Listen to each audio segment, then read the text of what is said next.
നമസ്കാരം, ജന്മഭൂമിയിലേക്ക് സ്വാഗതം. ഇടത് വലത് മുന്നണികൾ ഒട്ടും പ്രതീക്ഷിക്കാത്ത ഒരു വിജയം തന്നെയായിരുന്നു തൃശ്ശൂരിൽ ഉണ്ടായത്. സുരേഷ് ഗോപി ജയിക്കുമെന്ന് ഇവരാരും സ്വപ്നത്തിൽ പോലും പ്രതീക്ഷിച്ചില്ല എന്നുള്ളതാണ് യാഥാർത്ഥ്യം. എന്നാൽ അദ്ദേഹത്തിന്റെ വർഷങ്ങളായുള്ള കഠിനാധ്വാനത്തിന്റെ ഫലമാണ് തൃശ്ശൂരിലെ ആ വമ്പിച്ച വിജയം.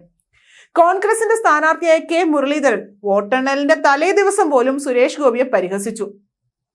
അദ്ദേഹം പറഞ്ഞത് സുരേഷ് ഗോപി വേണമെങ്കിൽ അക്കൗണ്ടിൽ ബാങ്ക് തുറക്കും എന്നായിരുന്നു.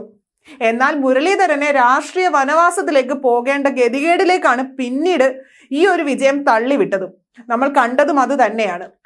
സുരേഷ് ഗോപി ചെയ്തത് നല്ല പ്രവർത്തനങ്ങളെ എല്ലാം തന്നെ രാഷ്ട്രീയമായി ചിത്രീകരിച്ച് പൊതുജനങ്ങൾക്കിടയിൽ തെറ്റിദ്ധാരണ പരത്താനും വെറുപ്പ് സൃഷ്ടിക്കാൻ പോലും ഇക്കൂട്ടർ ശ്രമിക്കുകയുണ്ടായി.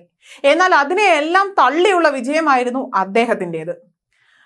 ഫലം വന്ന നിമിഷം മുതൽ സോഷ്യൽ മീഡിയയിലാകട്ടെ ചില വ്യക്തികൾ വീഡിയോ വരെ ചെയ്യുന്നു. അതും തങ്ങൾ തൃശ്ശൂരിലാണ്, സ്വന്തം നാട്ടിൽ ഇത്തരത്തിലൊരു വിജയം ഉണ്ടായി എന്ന് പറയാൻ പോലും മടിക്കുന്നു.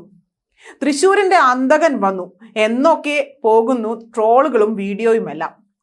തിരഞ്ഞെടുപ്പിന് പിന്നാലെ സുരേഷ് ഗോപിക്ക് നേരെ വ്യാജ പ്രചരണം വരെ ഉണ്ടായി. എന്നാൽ ഇതിനെല്ലാമുള്ള തക്കമായ ഒരു മറുപടിയുമായി ഇപ്പോൾ രംഗത്ത് വന്നിരിക്കുകയാണ് സുരേഷ് ഗോപിയുടെ മകൾ ഭാഗ്യ. അച്ഛൻ വഴിപാടായി നൽകിയതിനെ പോലും ആൾക്കാർ പരിഹസിച്ചു. എത്ര നല്ല കാര്യങ്ങൾ ചെയ്താലും കുറ്റം കണ്ടെത്തി ട്രോള് ചെയ്യാനും പരിഹസിക്കാനുമാണ് അവർ നോക്കുന്നത്. പക്ഷെ അതൊന്നും നമ്മൾ നെഞ്ചിൽ കയറ്റാറില്ല, അതൊന്നും നമ്മൾ ഒരു വിലയും നൽകാറില്ല എന്നും ഭാഗ്യ പറഞ്ഞു.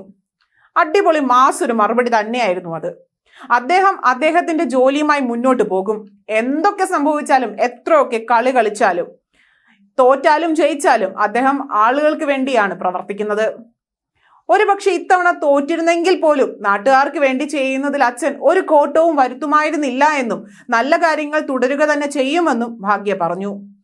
എത്ര വിമർശനവും കളിയാക്കലുകളും ഉണ്ടായാലും നാട്ടുകാർക്ക് വേണ്ടി എന്തൊക്കെ ചെയ്യാമോ അതൊക്കെ ഇനിയും അച്ഛൻ ചെയ്യുമെന്നും ഭാഗ്യ പറഞ്ഞു. തൃശ്ശൂരിൽ വമ്പൻ ഭൂരിപക്ഷം നേടിയാണ് സുരേഷ് ഗോപി BJPക്ക് കേരളത്തിൽ ആദ്യ അക്കൗണ്ട് തുറന്നത്. നിലവിൽ കേന്ദ്ര നേതൃത്വവുമായുള്ള ചർച്ചകൾക്ക് ഡൽഹിയിലേക്ക് പോയിരിക്കുകയാണ് അദ്ദേഹം. എന്തായാലും അദ്ദേഹത്തിന്റെ വിജയത്തെ ജാതിയുടെയും മതത്തിന്റെയും പേരിലൊക്കെ ഒരുപാട് വിമർശിക്കാൻ നോക്കി. എന്നാൽ അതിനെല്ലാമുള്ള തക്കതായ ഒരു മറുപടി തന്നെയാണ് ഇത്.